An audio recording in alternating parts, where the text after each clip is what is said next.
The morning fog hung heavy over downtown Seattle as Ruby Martinez stepped out of her weathered Honda Civic.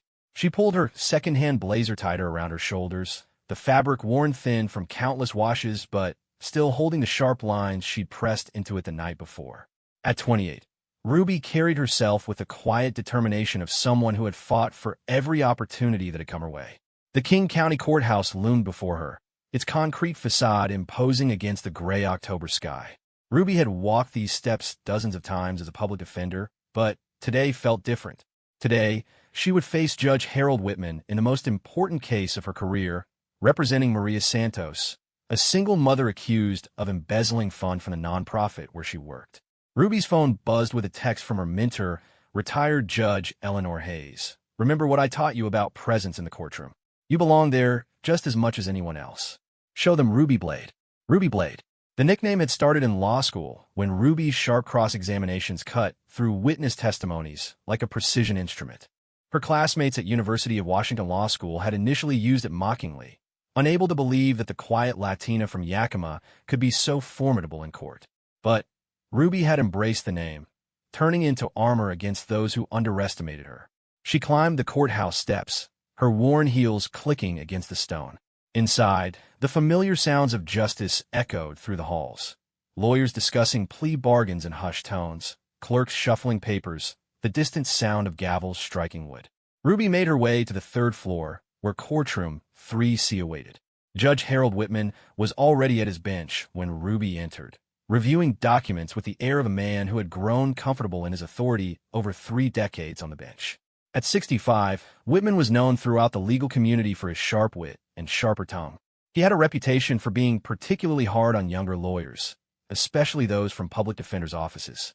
Ruby had encountered Whitman twice before in minor cases, and both times he had treated her with barely concealed disdain.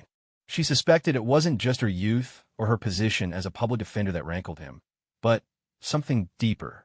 Whitman came from old Seattle money, the kind of family that had helped build the city's legal establishment. Ruby came from a family of farm workers who had scraped together every dollar to send her to college. Maria Santos sat at the defendant's table, her hands folded tightly in her lap. At 42, Maria looked older, worn down by months of legal proceedings and the stress of potentially facing 5 years in prison. She had 3 children at home and worked 2 jobs to support them after her husband's death from cancer 2 years earlier. The alleged embezzlement amounted to $12,000, money that Maria insisted she had never taken. "Mrs. Santos," Ruby said softly as she took her seat, "remember what we discussed. Stay calm, look at the jury when I ask you to, and tell the truth. That's all we need." Maria nodded, her eyes glistening with unshed tears. "I trust you, Ruby. You're the first lawyer who actually listened to me." The prosecution team, led by Assistant District Attorney James Morrison, was already arranged at their table. Morrison was a career prosecutor in his 40s, known for his methodical approach and high conviction rate. He had offered Maria a plea deal that would have resulted in 2 years in prison and full restitution, but Ruby had advised against it. She believed in Maria's innocence and was determined to prove it. As potential jurors filed into the courtroom, Ruby studied each face, looking for signs of bias or openness. The jury selection process had been challenging. Morrison had systematically dismissed potential jurors who were single mothers or had struggled financially, while Ruby had fought to keep those who might understand Maria's situation. Judge Whitman called the court to order, his voice carrying the authority of decades on the bench. "We are here for the trial of Maria Santos, accused of embezzling funds from the Eastside Community Center. Mr. Morrison, you may begin with your opening statement." Morrison stood, adjusting his expensive suit jacket. His opening statement was crisp and damning, painting Maria as a desperate woman who had stolen money intended for underprivileged children. He spoke of trust violated, of a community betrayed, and of clear financial records that would prove Maria's guilt beyond reasonable doubt. When he finished, Judge Whitman turned to Ruby with an expression that seemed almost amused. "Ms. Martinez, I believe you go by some sort of nickname in court?" Ruby felt the familiar flush of anger at the dismissive tone, but she kept her voice steady. "Ruby Blade, Your Honor. And, yes, I'm ready to proceed with my opening statement." Whitman's eyebrows raised slightly. "Ruby Blade? How theatrical. Well then, Ms. Blade, please enlighten us with your version of events." The courtroom fell silent, except for the scratch of the court reporter's fingers on her machine.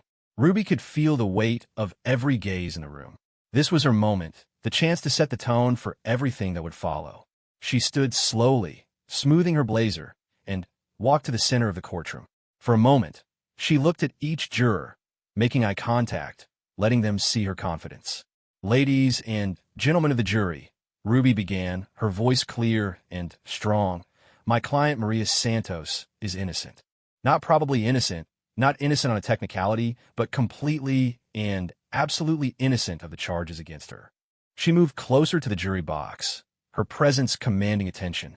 "The prosecution wants you to believe that Maria Santos, a woman who worked 60-hour weeks to support her 3 children after losing her husband to cancer, suddenly decided to risk everything to steal $12,000. They want you to believe that this woman, who had volunteered at the Eastside Community Center for 5 years before being hired, would betray the trust of families just like her own." Ruby paused, letting her words sink in. "But what if I told you that the real embezzler is still out there? What if I told you that Maria Santos isn't just innocent, but that she was deliberately framed by someone who knew exactly how to manipulate the financial records?" Judge Whitman leaned forward, his expression skeptical. "Ms. Blade, I hope you're prepared to back up such dramatic claims with actual evidence." "I am, Your Honor," Ruby replied without hesitation. "The evidence will show that David Chun, the community center's financial director, had both the access and the motive to steal this money. The evidence will show that he systematically altered records to make it appear that Maria had authorized payments that she never made. And the evidence will show that when Maria began to notice discrepancies in the accounts she managed, David Chun panicked and made her the scapegoat." Morrison half rose from his chair. "Objection, Your Honor. This is opening statement, not closing argument." "Sustained," Whitman said. "Ms. Blade, please stick to what you intend to prove, not your conclusions about what the evidence means." Ruby nodded respectfully. "Of course, Your Honor. What I will prove is this. Maria Santos never had the access codes necessary to authorize the payments in question. The computer logs will show that someone using administrative privileges made these transactions.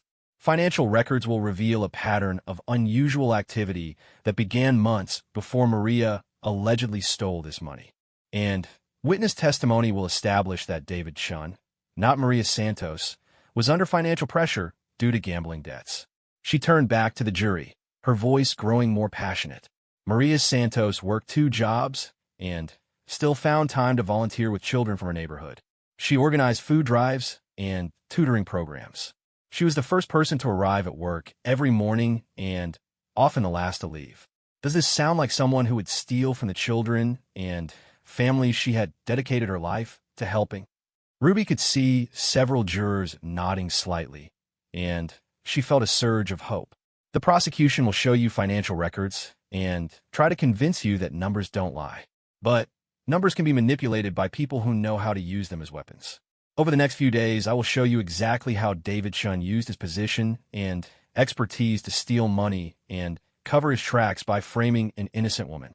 Judge Whitman was watching Ruby with a different expression now, less dismissive and more calculating. She could tell he was reevaluating his initial assessment of her capabilities. "The prosecution wants this to be simple," Ruby continued. "They want you to look at altered records and assume that Maria must be guilty because her name appears on certain documents. But justice isn't simple, and the truth isn't always obvious. Maria Santos is innocent, and by the end of this trial, you will know beyond any doubt that she was the victim, not the perpetrator, of this crime."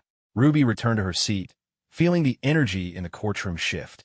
The jurors were engaged now, and even some of the court personnel seemed more interested than they had moments before. Judge Whitman made a note on his legal pad before looking up. "Mr. Morrison, you may call your first witness." The prosecution began with Dr. Patricia Williams, the executive director of the Eastside Community Center. Dr. Williams was a well-respected figure in the nonprofit community, with silver hair and kind eyes that had seen decades of social work. Under Morrison's questioning, she painted a picture of Maria as a trusted employee who had gradually gained more responsibility over financial matters. Maria had access to the petty cash fund and could approve expenditures up to $500, Dr. Williams testified. She also helped prepare budget reports and worked closely with our financial director on grant applications. Morrison nodded. And how did you discover the missing funds? David Chun came to me in March and said there were discrepancies in the accounts that Maria managed. When we investigated, we found that several payments had been authorized using Maria's employee code, but the money had been transferred to accounts that we couldn't identify. When it was Ruby's turn to cross-examine, she stood with the confidence of someone who had spent months preparing for this moment. Dr. Williams, how long did you know Maria before hiring her full-time? About 5 years.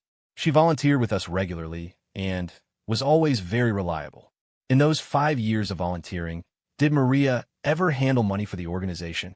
Yes, she helped with fundraising events and sometimes collected donations. And in all that time, did you ever have any concerns about her handling of money? Dr. Williams hesitated. No, never. Ruby moved closer. In fact, didn't Maria actually identify and report a financial discrepancy in 2019 that led to the discovery that a vendor was overcharging you? Yes, that's correct. So Maria's pattern was to identify and report financial problems, not to cause them? Morrison objected, and Judge Whitman sustained, but Ruby had made her point. She could see the jury considering this new information. Dr. Williams, when David Chun came to you with concerns about Maria's accounts, did he present a complete audit, or just his conclusions? He had printouts of various transactions, but not a comprehensive audit. No. And did you ask for an independent investigation before deciding to file criminal charges against Maria? Dr. Williams looked uncomfortable. We relied on David's expertise. He's our financial director. But you didn't verify his findings independently? No, we didn't. Ruby paused, letting this admission hang in the air. Dr. Williams, are you aware that David Chun left the community center just 2 weeks after Maria was arrested? Morrison shot to his feet. Objection. Relevance. Judge Whitman looked at Ruby expectantly. Ms. Blade, Your Honor, Mr. Chin's departure is directly relevant to his motive and opportunity to frame my client. I'll allow it, but get to the point quickly. Ruby turned back to the witness. Were you aware of Mr. Chin's departure? Yes. And are you aware that he moved to Las Vegas immediately after leaving his position? Dr. Williams shifted uncomfortably. I heard something about that, yes. Did you know that he moved to Las Vegas despite having no job lined up there? Morrison objected again, but Judge Whitman overruled him, clearly interested in where Ruby was heading. I don't know the details of his employment situation, Dr. Williams admitted. Ruby nodded and returned to her table. She had established doubt about the investigation's thoroughness and planted the seed that David Chin's behavior after Maria's arrest was suspicious. The next witness was Officer Jennifer Park, the police detective who had investigated the case. Morrison walked her through the process of how the investigation had unfolded, emphasizing the clear paper trail that seemed to point to Maria. When Ruby cross-examined Detective Park, she focused on what hadn't been investigated. Detective Park, did you interview David Chun as part of your investigation? Yes, briefly. How briefly? About 20 minutes. 20 minutes to interview the person who discovered the alleged crime and had the most knowledge of the financial systems. Detective Park looked defensive. He was very cooperative and provided all the documentation we needed. Did you ask to examine Mr. Chin's personal financial records?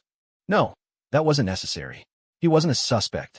Did you verify that Mr. Chin's access to the computer systems was limited to what he claimed? We accepted his explanation of how the system worked. Ruby could see Judge Whitman taking notes, and his expression suggested he was beginning to question the thoroughness of the investigation.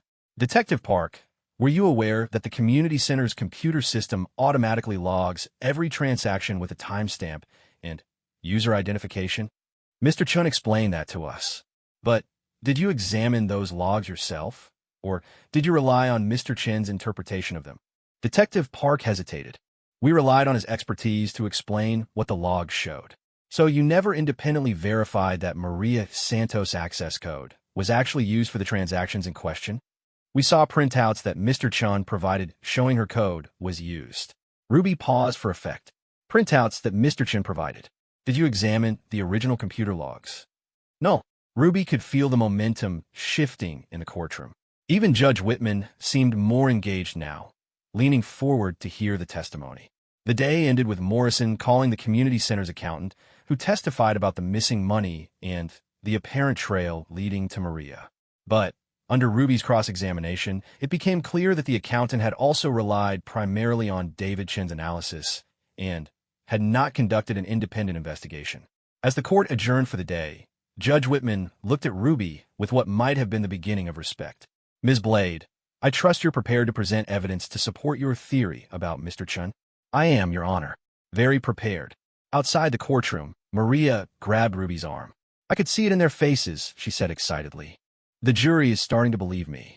Ruby nodded, but she knew the hardest part was still ahead. Tomorrow, she would have to prove not just that the investigation was flawed, but that David Chun had deliberately framed Maria. She had the evidence, but presenting it convincingly would require every skill she had developed as Ruby Blade. That evening, Ruby sat in her small apartment, surrounded by boxes of documents and computer printouts. She had spent the last 6 months preparing for this case, following leads that the police had ignored, hiring a computer forensics expert with money she couldn't really afford to spend. Her phone rang, and she saw her mother's number on screen. Mija, how did it go today? Ruby smiled, feeling some of the tension leave her shoulders. Good, Mama. I think we're making progress. I've been praying for that woman and her children. What you're doing is important, Ruby. I know. I just hope it's enough. It will be. You have your grandmother's spirit, and she never lost a fight that mattered. After hanging up, Ruby returned to her preparation. Tomorrow would bring new challenges, but she felt ready. Judge Whitman might have mocked her call sign, but Ruby Blade was just getting started. The second day of trial began with an unexpected development. As Ruby entered Courtroom 3C, she noticed Morrison huddled in intense conversation with 2 men in expensive suits whom she didn't recognize. Their presence suggested that someone with significant resources was taking a keen interest in this case. Judge Whitman called the court to order, and Morrison immediately requested a sidebar conference. Ruby joined them at the bench, straining to hear the whispered conversation. Your Honor, Morrison said quietly, I've been informed that the defense may be planning to introduce evidence that could compromise an ongoing federal investigation. I request that we discuss the parameters of what evidence can be presented. Ruby felt a surge of alarm. Your Honor, I have no knowledge of any federal investigation, and I certainly don't intend to compromise anything. I'm simply presenting evidence relevant to my client's defense. Judge Whitman looked between them, his expression serious. Mr. Morrison, unless you can be more specific about your concerns, I'm inclined to let the defense proceed. Ms. Blade has a right to present her case. Morrison glanced back at the men in suits. I understand, Your Honor. I just wanted the court to be aware of potential complications. As they returned to their positions, Ruby wondered what she had stumbled into. Her investigation into David Chun had revealed financial irregularities, but nothing that should interest federal investigators, unless there was more to Chin's activities than she had discovered. Morrison called his next witness, Sandra Martinez, the community center's bookkeeper. Under direct examination, Sandra testified about the procedures for authorizing payments and confirmed that Maria had access to approve expenses up to $500. Ms. Martinez, Morrison said, can you explain to the jury how the authorization system worked? Sandra, a nervous woman in her 50s, adjusted her glasses. Each employee had a unique access code. For payments over $100, the system required both an employee code and a secondary authorization. And who could provide secondary authorization? The executive director, Dr. Williams, or the financial director, David Chun? Morrison nodded. Were there any safeguards to prevent unauthorized use of someone else's access code? The system logged every transaction with the time, date, and access code used. It also required a password that was supposed to be changed monthly. When Ruby began her cross-examination, she approached Sandra with gentle but pointed questions. Ms. Martinez, how often did employees actually change their passwords monthly? Sandra looked uncomfortable. Not very often. Most people found it difficult to remember new passwords. So in practice, passwords might go unchanged for months. Yes, unfortunately. Were passwords written down anywhere? They weren't supposed to be, but some employees kept them in their desks or on sticky notes. Ruby moved closer to the witness stand. Ms. Martinez, as bookkeeper, did you have access to the system's administrative functions? No. Only David Chun had full administrative access. What exactly could someone with administrative access do that regular employees couldn't? Morrison objected. Calls for speculation. Your Honor, Ruby replied. Ms. Martinez worked with this system daily. She would know its capabilities. Judge Whitman allowed the question, and Sandra continued. Administrative access could modify transaction records, change user permissions, and access any employee's account information. Could someone with administrative access make transactions appear to have been authorized by a different employee? Sandra hesitated, looking toward Morrison. Theoretically, yes. Ms. Martinez, in the months before these alleged thefts occurred, did you notice any changes in David Chin's behavior or work patterns? Morrison objected again, but Judge Whitman overruled him, clearly interested in the answer. He seemed more stressed, Sandra admitted. He was working longer hours and seemed distracted. He also started coming in on weekends more often. Did you ever see him working at other employees' computers? Yes, sometimes. He said he was updating software or checking security. Ruby paused, letting the jury absorb this information. Ms. Martinez, when you discovered that Maria had been arrested, were you surprised? Very surprised. Maria was one of the most honest people I knew. Morrison's redirect was brief, focusing on Sandra's confirmation that the transaction records clearly showed Maria's access code being used. But Ruby had accomplished her goal of establishing that someone with administrative access could have manipulated those records.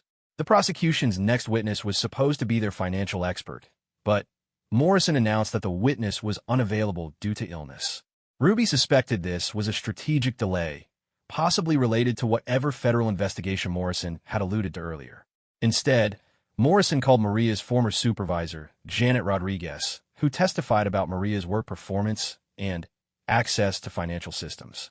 Janet was clearly uncomfortable testifying against Maria, describing her as reliable and trustworthy while reluctantly confirming her access to certain accounts. During a recess, Ruby received an unexpected visitor. A woman in her 30s approached her in the hallway, looking nervous but determined. Ms. Martinez? I'm Lisa Chun, David's ex-wife. I need to talk to you. Ruby felt her pulse quicken.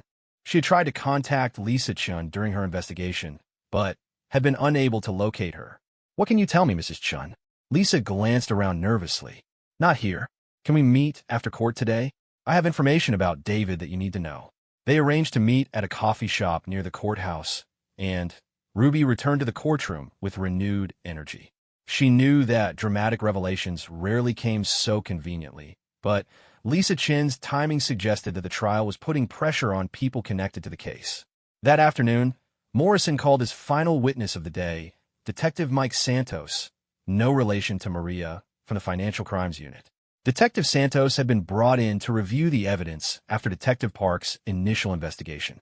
Detective Santos, what was your assessment of the evidence in this case? The financial records clearly showed a pattern of unauthorized transactions using the defendant's access code. The amounts and timing suggested deliberate theft over several months. In your experience, how difficult would it be for someone to use another person's access code without their knowledge? It would require knowing both their employee number and password, which employees are supposed to keep confidential.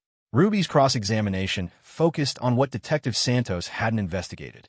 Detective Santos, did you interview David Chun during your review of this case? No. He had already left the organization and moved out of state. Did you attempt to contact him? We made some preliminary inquiries, but he wasn't considered essential to the case. Did you examine the possibility that someone with administrative access might have manipulated the records? Detective Santos looked uncomfortable. We relied on the expertise of the organization's IT department, which consisted of David Chun. Yes. Ruby could see Judge Whitman making more notes. The pattern of investigative shortcuts was becoming clear, and even Whitman seemed troubled by the lack of thoroughness. Detective Santos, are you aware that Mr. Chun had gambling debts in excess of $50,000 at the time of these alleged thefts? Morrison jumped up. Objection. Assumes facts not in evidence. Your Honor, Ruby said, I'll be presenting evidence of Mr. Chin's financial situation. This question goes to the thoroughness of the investigation. Whitman allowed the question, and Detective Santos admitted he was unaware of Chin's gambling problems. As court adjourned for the day, Ruby noticed the two men in suits again speaking with Morrison. Their presence was making her increasingly curious about what larger forces might be at play. That evening, Ruby met Lisa Chun at Grounds Coffee on Capitol Hill. Lisa was a teacher, soft-spoken, but clearly determined to share what she knew.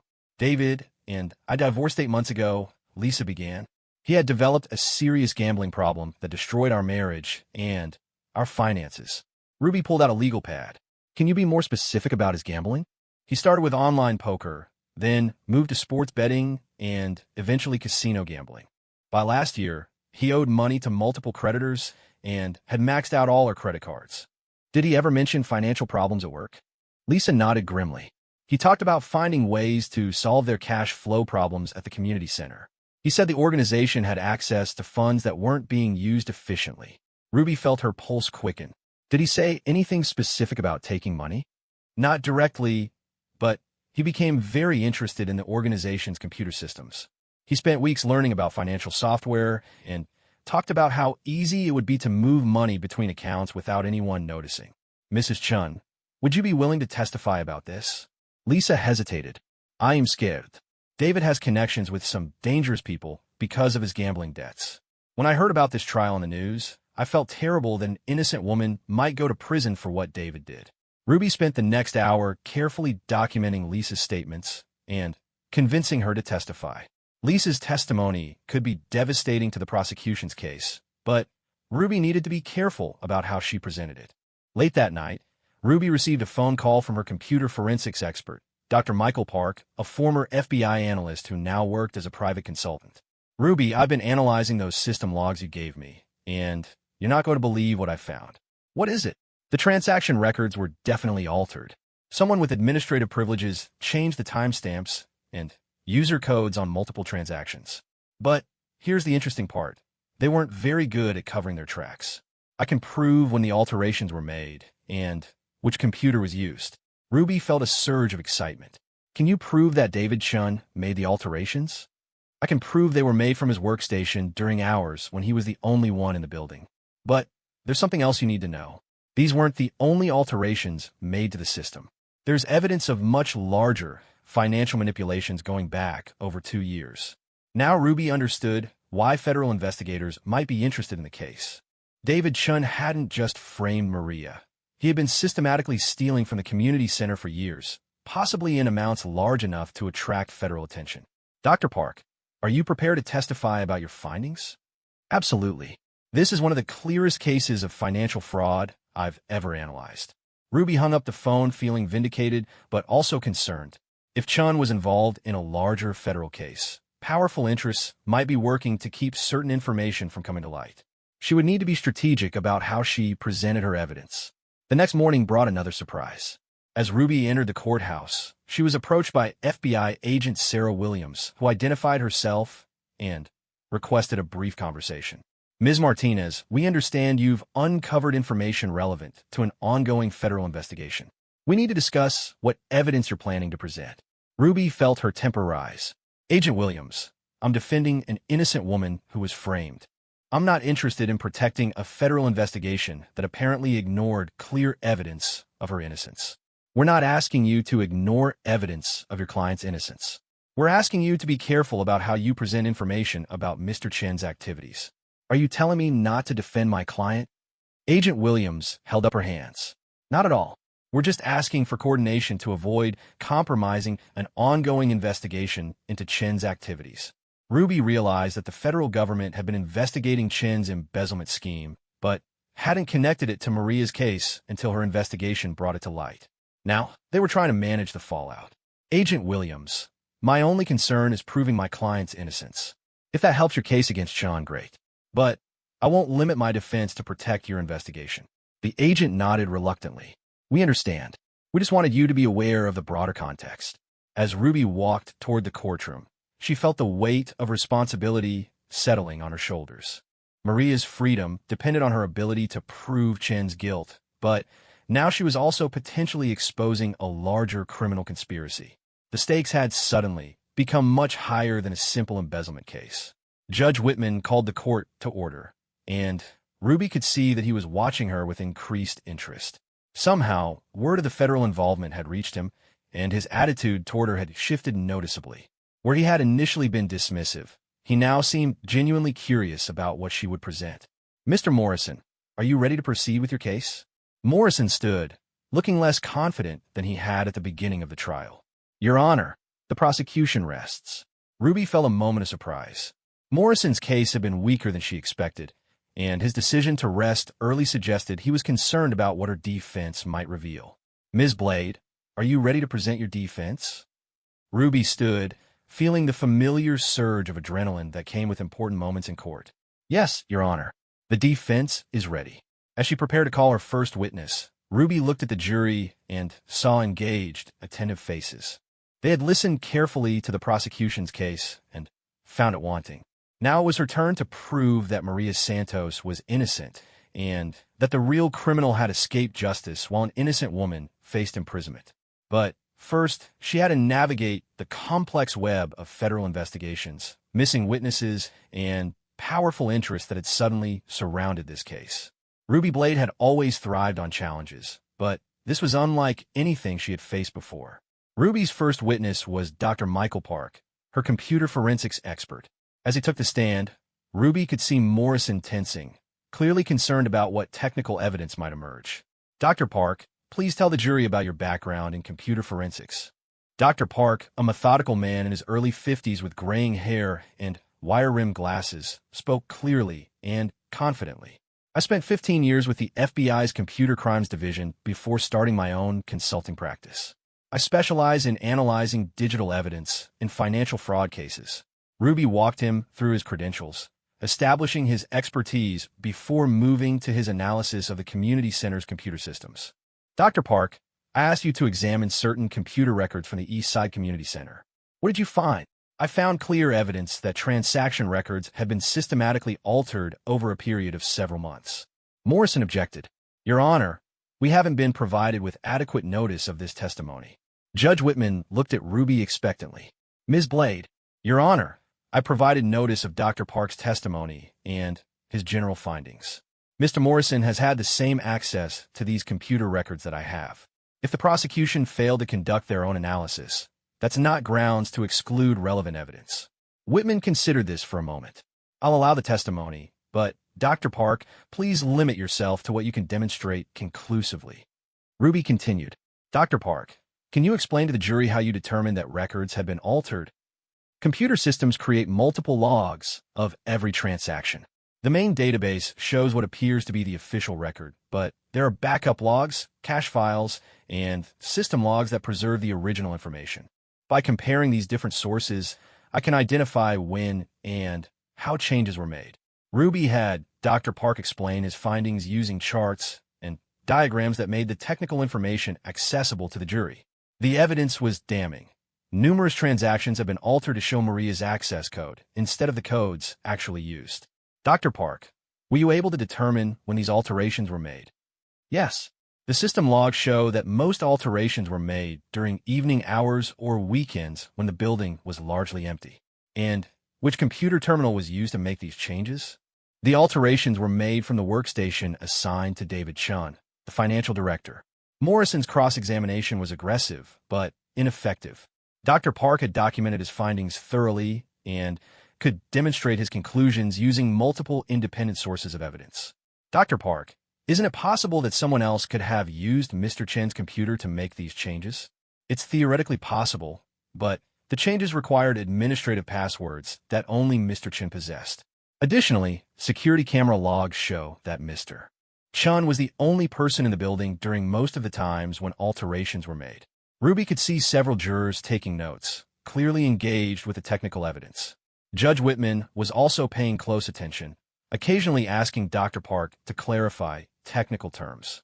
When Dr. Park stepped down, Ruby called Lisa Chun to the stand. Lisa looked nervous but determined as she was sworn in. "Mrs. Chun, what is your relationship to David Chun?" "He's my ex-husband. We divorced 8 months ago." Ruby gently guided Lisa through her testimony about David's gambling problems and his discussions about the community center's financial systems. Lisa's testimony was devastating, painting a picture of a man under severe financial pressure who had detailed knowledge of how to manipulate the organization's computer systems. "Mrs. Chun, did your ex-husband ever specifically mention Maria Santos?" "Yes. He said she was too trusting and wouldn't notice if numbers in her accounts were adjusted slightly. He called her the perfect scapegoat." Morrison's objection to this testimony as hearsay was overruled when Ruby established that David's statements constituted admissions by a party opponent. During cross-examination, Morrison attacked Lisa's credibility, suggesting that her divorce from David made her testimony unreliable. "Mrs. Chun, isn't it true that you're angry with your ex-husband and might say anything to hurt him?" Lisa's voice was steady despite her obvious nervousness. "I'm here because an innocent woman is facing prison for something my ex-husband did. Whatever problems David and I had, that doesn't change the fact that he confessed to me about framing Maria Santos." Ruby could see the jury responding positively to Lisa's obvious sincerity. Morrison's attempt to discredit her had only made her more sympathetic. Ruby's next witness was Maria Santos herself. Maria had been reluctant to testify, fearing that her limited English and nervousness might hurt her case, but Ruby had convinced her that the jury needed to hear directly from her. "Mrs. Santos, please tell the jury about your work at the East Side Community Center." Maria spoke softly but clearly, describing her love for the work and her dedication to helping families in her community. Ruby walked her through her typical day, establishing how impossible it would have been for her to steal money without being noticed. "Mrs. Santos, did you ever authorize the payments that you're accused of stealing?" "Never. I would never steal money from families who need help." "Did you know David Chin well?" "We worked together sometimes, but he made me uncomfortable. He always seemed to be watching what I was doing on the computer." Under cross-examination, Morrison tried to suggest that Maria was lying to avoid responsibility, but her obvious sincerity made this line of attack ineffective. "Mrs. Santos, if you're innocent, why do the computer records show your access code being used for these transactions?" Maria looked directly at Morrison. "I don't know how the computer shows that, but I know I didn't steal any money. Someone else must have used my code." Ruby's next witness was Carlos Mendoza, a former security guard at the community center who had been laid off 6 months earlier due to budget cuts. Carlos testified about seeing David Chun in the building during off hours, often working alone at different computer terminals. "Mr. Mendoza, did you ever see Mr. Chun at terminals other than his own?" "Yes, many times. He said he was doing maintenance, but he always seemed nervous when I found him at other people's desks." Morrison's cross-examination revealed that Carlos had been unhappy about losing his job, but his testimony corroborated other evidence about David's suspicious behavior. As the afternoon progressed, Ruby called Dr. Patricia Williams back to the stand for additional questioning. "Dr. Williams, since our last conversation, have you learned anything new about David Chin's activities at the community center?" Morrison objected, but Judge Whitman allowed the question. "I've been informed by federal investigators that David may have been involved in much more extensive financial irregularities than we initially realized." Ruby could see the jury's surprise at this revelation. The case was clearly bigger than anyone had initially understood. "Dr. Williams, knowing what you know now, do you still believe that Maria Santos stole money from the community center?" Dr. Williams looked directly at Maria before answering. "No, I don't. I believe we were all deceived by David Chun, and I deeply regret that Maria has had to suffer because of our failure to properly investigate what really happened." During the afternoon recess, Ruby noticed that the 2 men in suits were no longer in the courtroom. Agent Williams approached her again in the hallway. "Ms. Martinez, your investigation has been very helpful to our case. We've now obtained enough evidence to issue federal warrants for David Chin's arrest." Ruby felt a surge of satisfaction. "Have you located him?" "We're working on that. But I wanted you to know that your client's innocence is no longer in question from our perspective." As court resumed, Ruby called her final witness, Dr. James Peterson, a forensic accountant who had analyzed the community center's financial records independently. "Dr. Peterson, what did your analysis of the community center's finances reveal?" "I found evidence of systematic embezzlement totaling approximately $200,000 over a 2-year period. The $12,000 allegedly stolen by Ms. Santos represents only a small fraction of the missing money." Ruby could see the jury's shock at this figure. The case had suddenly become much larger than anyone had imagined. "Dr. Peterson, in your professional opinion, could Ms. Santos have been responsible for this larger pattern of theft?" "Absolutely not. Ms. Santos didn't have access to the accounts from which most of the money was stolen. Only someone with administrative access to the computer systems could have manipulated records on this scale." Morrison's cross-examination was brief and ineffective. Dr. Peterson's credentials were impeccable, and his findings were thoroughly documented. As Ruby prepared to rest her case, Judge Whitman called a sidebar conference. Ms. Blade, this case has clearly evolved beyond what was originally contemplated. Are you prepared to make any additional motions? Ruby had been considering this moment since Dr. Park's testimony had revealed the extent of the evidence. Your Honor, I move for a directed verdict of acquittal. The evidence clearly shows that my client was framed, and the prosecution has failed to prove any element of their case beyond a reasonable doubt. Morrison argued against the motion, but his position was weak. The evidence of David Chen's guilt was overwhelming, and the prosecution's case had been thoroughly discredited. Judge Whitman considered the motion for several long minutes. Ms. Blade, while your evidence is compelling, I believe this matter should be decided by the jury. However, I will note for the record that the prosecution's case has been significantly undermined by the defense evidence. Ruby was disappointed, but not surprised. Judges rarely granted directed verdicts in high-profile cases, preferring to let juries make the final decision. The defense rests, Your Honor. Morrison requested time to prepare a rebuttal case, but Judge Whitman denied the request. Mr. Morrison, you've had ample opportunity to present your evidence. We'll proceed to closing arguments tomorrow morning. That evening, Ruby worked late into the night preparing her closing argument. She had succeeded in proving Maria's innocence beyond any reasonable doubt, but she knew that closing argument would be crucial to ensuring the jury understood the full significance of the evidence. Her phone rang at midnight. It was Agent Williams. Ms. Martinez, I wanted to let you know that we've arrested David Chen in Las Vegas. He's agreed to cooperate with our investigation in exchange for leniency on the federal charges. Ruby felt a moment of vindication. Has he admitted to framing Maria? He has.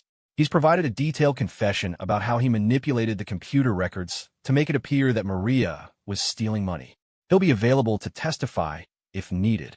Ruby thanked the agent and hung up, feeling a weight lift from her shoulders.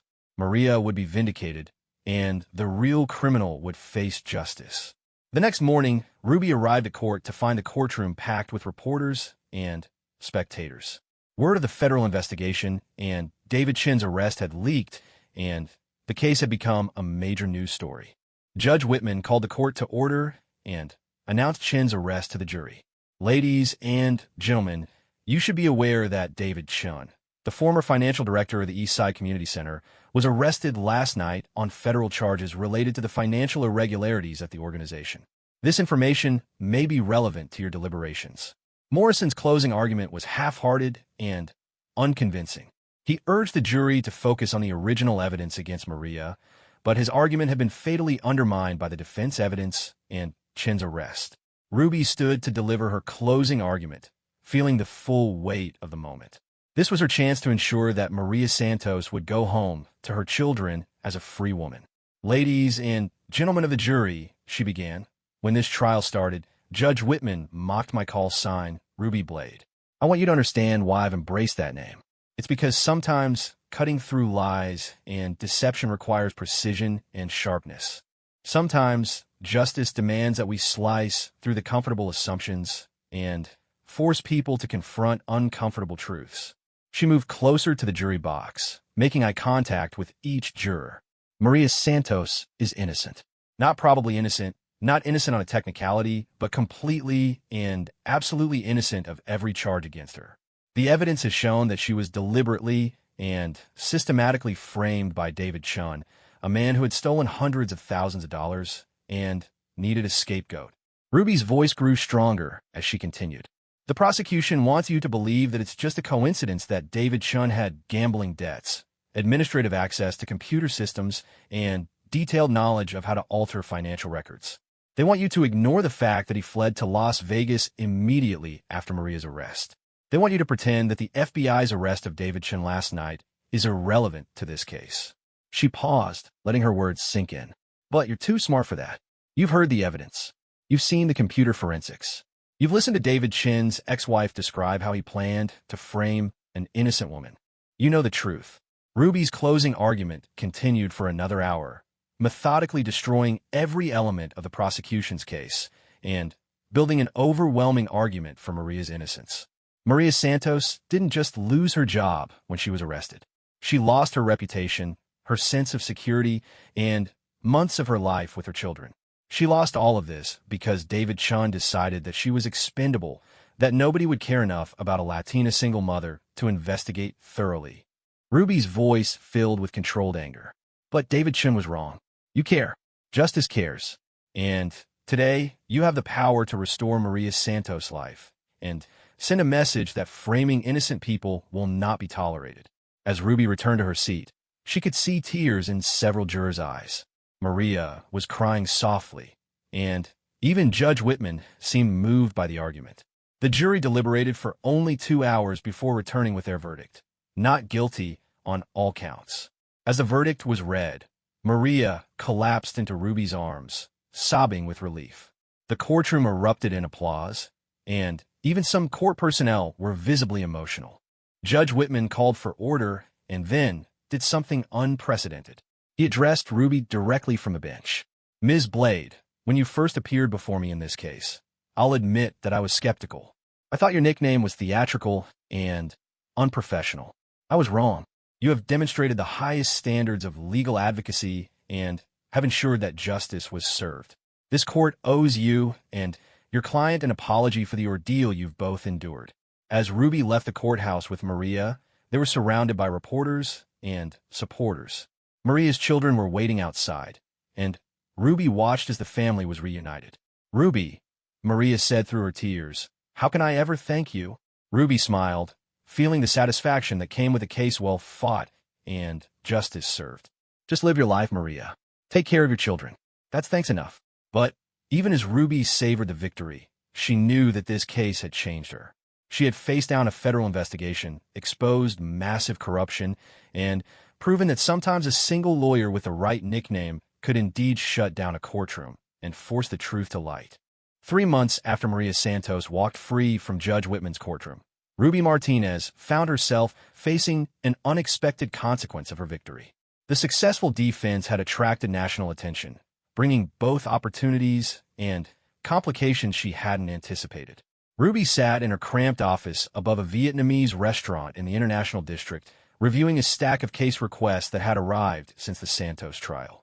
Her phone hadn't stopped ringing, and her small practice was suddenly overwhelmed with potential clients seeking representation. But the case that troubled her most sat in a manila folder on her desk, marked confidential federal referral. The morning after Christmas, Ruby's routine was interrupted by a knock on her office door. She opened it to find 2 people she didn't expect, Judge Harold Whitman and FBI agent Sarah Williams. Ms. Martinez, Judge Whitman said formally, we need to discuss a matter of considerable importance. Ruby invited them in, curious about what could bring these 2 together to her office. Judge Whitman looked uncomfortable in the informal setting. His usual commanding presence diminished outside his courtroom. Agent Williams spoke first. Ruby, the David Chun case has opened a much larger investigation than we initially realized. His embezzlement scheme involved multiple nonprofits and potentially millions of dollars in federal grant money. Ruby leaned back in her chair. I'm glad the investigation is expanding, but what does this have to do with me? Judge Whitman interjected. Ms. Martinez, your investigation uncovered evidence that our official law enforcement agencies missed. That's both embarrassing and illuminating. More than embarrassing, Agent Williams added. Chin's operation was sophisticated and involved inside knowledge of federal grant procedures. We believe he had accomplices, possibly including people in positions of authority. Ruby felt a chill. Are you saying there's corruption in the system that prosecuted Maria? We're saying the investigation is ongoing, Agent Williams replied carefully. But we're also saying that your methods and instincts might be valuable to the broader investigation. Judge Whitman leaned forward. Ruby, I owe you more than an apology. I owe you recognition that you saw something the rest of us missed. The question is, are you willing to help us understand how deep this goes? Ruby studied both visitors carefully. 6 months ago, Judge Whitman had mocked her call sign and dismissed her as theatrical. Now he was asking for her help in uncovering what might be systemic corruption. What exactly are you asking me to do? Agent Williams opened a briefcase and pulled out several files. We want you to review other cases where David Chun provided expert testimony or analysis. We want to know if he manipulated evidence in other prosecutions.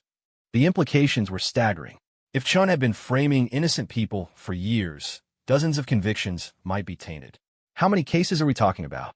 Potentially 47 cases over the past 5 years, Judge Whitman said grimly. Cases where Chen's financial analysis was crucial to obtaining convictions. Ruby felt the weight of responsibility settling on her shoulders. And you want me to review all of them? We want you to head a special review panel, Agent Williams said. You'd work directly with the FBI and the U.S. Attorney's Office to identify potentially wrongful convictions. Judge Whitman added, the state court administration has also asked me to head a judicial review board to examine how our systems failed to catch Chen's activities. I'd like you to serve on that board as well. Ruby looked out her office window at the gray Seattle sky, considering the implications. Taking on this role would mean abandoning her small practice and entering a world of politics and institutional pressure she had always avoided. I need time to think about this, she said finally. Of course, Agent Williams said. But Ruby, we need someone with your skills and independence. Someone who isn't already part of the system that failed. After they left, Ruby walked to Pike Place Market to think. The familiar chaos of vendors, tourists, and street musicians usually helped her process difficult decisions. But today her mind kept returning to Maria Santos and the months of anguish she had endured because the system failed her. Her phone rang as she watched vendors throwing fish at the famous market stall. It was Maria Santos. Ruby, I wanted to thank you again for everything you did for me. But I also wanted to ask you something. What is it, Maria? There's another woman, Elena Vasquez. She was convicted 2 years ago of stealing from a nonprofit where she worked. Her case sounds just like mine, and David Chen was involved. She's been in prison for 8 months, and she has 2 young children. Ruby felt her heart sink. Maria, I can't take on every case. I know you're busy, but Ruby, what if Elena is innocent like I was? What if she's sitting in prison right now for something David Chen did? That evening, Ruby drove to the Washington Correction Center for Women to visit Elena Vasquez. The 40-minute drive gave her time to review the case file that Maria had somehow obtained. Elena's case was indeed strikingly similar to Maria's. She had been convicted of embezzling $15,000 from a homeless services organization where she worked as a program coordinator. David Chen had provided financial analysis that was crucial to her conviction. Elena was a small woman in her 30s with sad eyes and calloused hands. She spoke limited English, but communicated clearly through a Spanish interpreter. I never took any money, Elena said simply. I worked 2 jobs to support my children after my husband was deported. Why would I steal money and risk go to prison? Ruby spent 3 hours reviewing Elena's case with her, and by the end of the conversation, she was convinced of Elena's innocence. The pattern was identical to Maria's case. Suspicious financial records, Chen's involvement in the analysis, and a target who was vulnerable and unlikely to have the resources to mount an effective defense. Driving back to Seattle, Ruby made her decision. She would take the federal position and head the review panel, but she would also continue representing individual clients like Elena Vasquez. The system needed someone fighting from both inside and outside. The next morning, Ruby called Agent Williams to accept the position. But I have conditions, she said. What kind of conditions? I want full autonomy to investigate any case that seems suspicious. I want access to all relevant federal and state databases. And I want to continue representing individual clients who may be victims of this conspiracy. Agent Williams paused.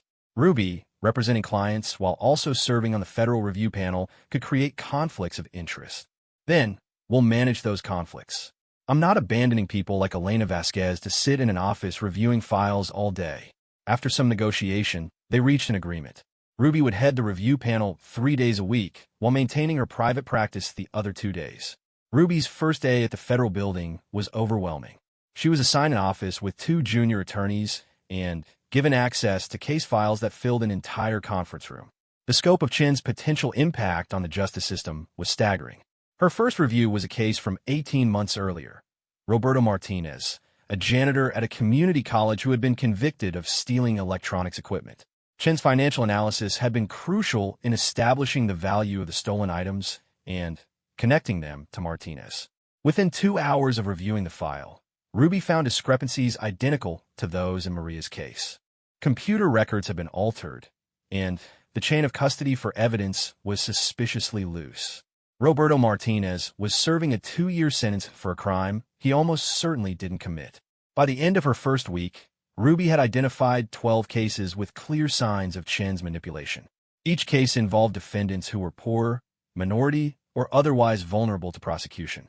Chen had been systematically targeting people who were unlikely to have the resources to mount effective defenses. The psychological profile that emerged was disturbing. Chen wasn't just an embezzler. He was a predator who used the justice system as a weapon against innocent people. His crimes weren't just financial. They were profound violations of human dignity and constitutional rights. Ruby's work quickly attracted attention from civil rights organizations and defense attorneys across the state. Her office began receiving calls from family members of convicted defendants who suspected their loved ones had been framed. One call particularly moved her. It came from an elderly woman named Carmen Rodriguez, whose grandson had been convicted of drug trafficking based largely on financial evidence analyzed by Chen. Ms. Martinez, my grandson Diego is a good boy. He was studying to be an engineer when they arrested him. He never sold drugs, but they said the numbers proved he did. Ruby agreed to review Diego's case and found the familiar pattern of manipulated evidence. Diego Rodriguez had been sentenced to 5 years in federal prison based on fabricated financial evidence that supposedly showed him receiving payments from drug dealers. The more Ruby investigated, the more she realized that Chen's operation was far more extensive and sophisticated than anyone had imagined. He hadn't just been stealing money. He had been selling his services to prosecutors who wanted to ensure convictions in difficult cases. This revelation came during her review of a case involving Marcus Johnson, a community organizer who had been convicted of tax evasion. The case file contained emails between Chen and the prosecuting attorney discussing how to strengthen the financial evidence against Johnson. Ruby brought this evidence to Agent Williams, who was visibly shaken by the implications. Ruby, if Chen was collaborating with prosecutors to manufacture evidence, we're looking at a conspiracy that goes far beyond embezzlement. How far beyond? We could be looking at prosecutorial misconduct on a scale we've never seen before. Potentially dozens of wrongful convictions obtained through deliberate fraud. Ruby felt the familiar surge of anger that had driven her throughout the Santos case. These aren't just statistics, Sarah. These are people's lives. Diego Rodriguez was going to be an engineer. Roberto Martinez was supporting 3 children. Maria Santos was helping families in her community. I understand, Ruby, but we need to be careful about how we proceed. If we move too fast, we could compromise the ongoing investigation. Ruby's frustration with institutional caution was growing daily. While she methodically reviewed case files, innocent people were sitting in prison. Elena Vasquez had already served 8 months for a crime she didn't commit. That evening, Ruby worked late in her office, preparing motions for Elena's case. She had found clear evidence of Chen's manipulation, but getting Elena released would require navigating complex legal procedures. Her concentration was broken by a knock on her door. She opened it to find Judge Whitman, looking tired and troubled. "Ruby, we need to talk." Judge Whitman entered and sat down heavily. "I've been reviewing cases from my own courtroom where Chen provided testimony or analysis. I may have sentenced innocent people to prison based on fraudulent evidence." Ruby could see the genuine anguish in his face. "How many cases?" 7 that I've identified so far. People whose lives I may have destroyed because I trusted Chen's expertise." Ruby felt an unexpected sympathy for the judge who had once mocked her. "Judge Whitman, you were deceived just like everyone else. Chen was very sophisticated in his fraud." "That's not enough, Ruby. I'm supposed to be a guardian of justice, not an accomplice to injustice." They sat in silence for a moment before Whitman continued. "I want you to know that I'm personally going to review every case where I relied on Chen's testimony. And I'm going to do everything in my power to correct any injustices." "That could take years," Ruby said. "Then it takes years. I won't let innocent people sit in prison because of my failures." Ruby saw in Whitman a transformed man, someone who had been forced to confront his own role in systemic failure. It gave her hope that real change might be possible. "Judge Whitman, there's something you can do right now to help. Elena Vasquez is sitting in prison for a crime David Chen committed. I'm filing an emergency motion for her release based on newly discovered evidence." Whitman nodded without hesitation. "I'll review it immediately. If the evidence shows she's innocent, she'll be released." As Ruby worked through the night preparing Elena's motion, she reflected on how much had changed since that morning when Judge Whitman had mocked her call sign. The man who had once dismissed Ruby Blade was now asking for her help in cleaning up a system they were both determined to fix. But Ruby also knew that the hardest work still lay ahead. Identifying the wrongful convictions was only the first step. Getting innocent people released and holding the corrupt officials accountable would require a longer, more difficult fight. As dawn broke over Seattle, Ruby finished Elena's motion and prepared for another day of fighting a system that had failed so many innocent people. She had accepted the federal position to work within the system, but she was discovering that real change would require challenging the system's most fundamental assumptions about justice and accountability. The nickname Ruby Blade had never felt more appropriate. She was cutting through decades of institutional complacency, and she was just getting started. 2 years had passed since Ruby Martinez first heard Judge Whitman mock her call sign in that Seattle courtroom. Now, as she stood before a packed auditorium at the University of Washington Law School, she reflected on how profoundly that moment had changed not just her life, but the entire criminal justice system in Washington state. The auditorium was filled with law students, practicing attorneys, judges, and reporters who had come to hear Ruby deliver the annual Eleanor Hayes Memorial Lecture on Justice and Legal Ethics. Ruby had insisted on naming the lecture after her mentor, the retired judge who had first encouraged her to embrace the Ruby Blade identity. When Judge Whitman first called my nickname theatrical, Ruby began, looking out at the engaged faces before her. He had no idea that we were about to uncover one of the largest criminal justice conspiracies in this state's history. The past 2 years had been a whirlwind of legal victories, policy reforms, and personal growth that had transformed Ruby from a struggling public defender into one of the most influential attorneys in the Pacific Northwest. The review panel that Ruby had headed had ultimately identified 63 wrongful convictions connected to David Chin's fraudulent financial analysis. Each case represented years of stolen freedom, families torn apart, and lives derailed by a corrupt system that had prioritized conviction rates over truth. Elena Vasquez had been the first prisoner released as a result of Ruby's investigation. Judge Whitman had granted Ruby's emergency motion within 48 hours, and Elena had walked out of prison to be reunited with her children after serving 14 months for a crime she didn't commit. But Elena's case was just the beginning. Roberto Martinez, Diego Rodriguez, and dozens of other innocent people had been exonerated and released. Each release brought media attention and increased pressure for broader reforms. The investigation had also revealed the extent of prosecutorial misconduct connected to Chin's operation. 3 prosecutors had been indicted for knowingly using fabricated evidence, and 2 had already been convicted and sentenced to prison terms. The corruption had reached higher levels than anyone initially suspected. Justice isn't just about individual cases, Ruby continued her lecture. It's about building systems that protect the innocent while holding the guilty accountable. What we discovered in the Chun investigation was that our systems had become corrupted by a desire for easy convictions rather than a commitment to truth. Ruby's work had led to fundamental changes in how financial evidence was analyzed and presented in Washington courts. New protocols required independent verification of all forensic financial analysis, and prosecutors were now required to provide defense attorneys with access to original computer records rather than just interpreted summaries. But the most significant change had been cultural rather than procedural. The Chin scandal had shattered the legal community's comfortable assumptions about institutional integrity and forced a reckoning with systemic failures that had been ignored for years. Judge Whitman had become one of Ruby's strongest allies in pursuing these reforms. His personal transformation from dismissive authority figure to reform advocate had been remarkable to witness. He had voluntarily reviewed every case from his 30-year career where financial evidence had been crucial, identifying and correcting numerous additional injustices. I learned something important about prejudice during this investigation, Ruby told the audience. Sometimes the people who dismiss you are not your enemies. They're just people who haven't yet been forced to confront their own limitations. The federal investigation had ultimately led to David Chin's conviction on multiple charges of fraud, conspiracy, and civil rights violations.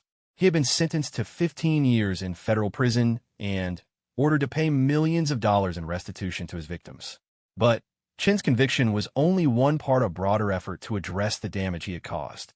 Ruby had worked with victims' rights organizations and civil rights groups to establish a compensation fund for people who had been wrongfully convicted.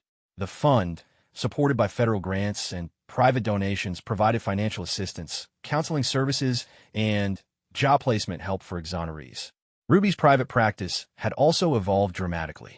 What had started as a one-person operation above a Vietnamese restaurant had grown into the Martinez Justice Project, a nonprofit law firm specializing in wrongful conviction cases. Ruby now supervised 8 attorneys and had handled cases in 12 states. The success had brought unexpected challenges. Ruby had been offered prestigious positions with major law firms, federal agencies, and even a chance to run for political office. She had turned down all of these opportunities, determined to maintain her independence and continue representing people who had nowhere else to turn. The most important lesson I've learned, Ruby told the audience, is that justice is not a destination. It's a process that requires constant vigilance and the courage to challenge authority when authority fails. One of the most personally meaningful aspects of Ruby's work had been her ongoing relationship with the clients she had helped free. Maria Santos had returned to school and was now pursuing a degree in social work. Elena Vasquez had started a small business and had become an advocate for other wrongfully convicted women. Roberto Martinez had been reunited with his children and was working as a community organizer. These relationships reminded Ruby daily why her work mattered. Each case represented not just legal victory, but human dignity restored and families made whole. During the question and answer session following her lecture, a young law student asked about the personal cost of taking on such challenging cases. It's exhausting, Ruby admitted. Fighting systemic corruption means challenging people with power who don't want to be challenged. You face professional retaliation, personal attacks, and constant pressure to compromise your principles. She paused, thinking about the late nights, the threats she had received, and the relationships that had suffered because of her commitment to the work. But the alternative is accepting injustice as inevitable. When I think about Maria Santos sitting in that courtroom, facing years in prison for a crime she didn't commit, I know that every sleepless night was worth it. Another student asked about the future of criminal justice reform. The Chun case showed us that corruption can exist at every level of the system, Ruby said. But it also showed us that committed individuals can make a difference. Change happens when enough people refuse to accept the status quo. Ruby's influence extended far beyond individual cases. She had testified before Congress about the need for federal standards in forensic evidence review and had consulted with law enforcement agencies across the country on preventing prosecutorial misconduct. Her work had also attracted international attention. Ruby had been invited to speak at conferences in Canada, the United Kingdom, and the Netherlands about wrongful conviction prevention and criminal justice reform. But despite her growing national profile, Ruby remained committed to her roots in Seattle's legal community. She still maintained her small office in the International District, though she now also had spaces in the gleaming downtown office building that housed the Martinez Justice Project. As the lecture concluded, Ruby noticed a familiar face in the audience. Judge Whitman, now retired, had attended to show his support for her work and their ongoing collaboration. After the applause died down, Whitman approached the podium. "Ruby," he said, using her first name as he had learned to do over the past 2 years, "I wanted you to know that the Judicial Education Committee has voted to establish a new ethics training program based on the lessons learned from the Chun investigation. We'd like you to help develop the curriculum." Ruby smiled, appreciating how their relationship had evolved from adversarial to collaborative. "Judge Whitman, I'd be honored to help." As the audience dispersed, Ruby was approached by a young Latino law student who reminded her of herself years earlier. Determined but uncertain, carrying herself with the quiet strength of someone who had fought for every opportunity. "Ms. Martinez, I'm Anna Gutierrez. I'm graduating next month, and I want to do the kind of work you do. Do you have any advice?" Ruby studied Anna's face, seeing familiar hunger for justice and change. "The most important thing is to never let anyone convince you that you don't belong. When I started practicing law, people looked at me and saw someone who didn't fit their image of what a successful attorney should look like. How did you deal with that?" "I embraced what made me different instead of trying to fit in. My call sign, Ruby Blade, started as a way for people to dismiss me. I turned it into my strength."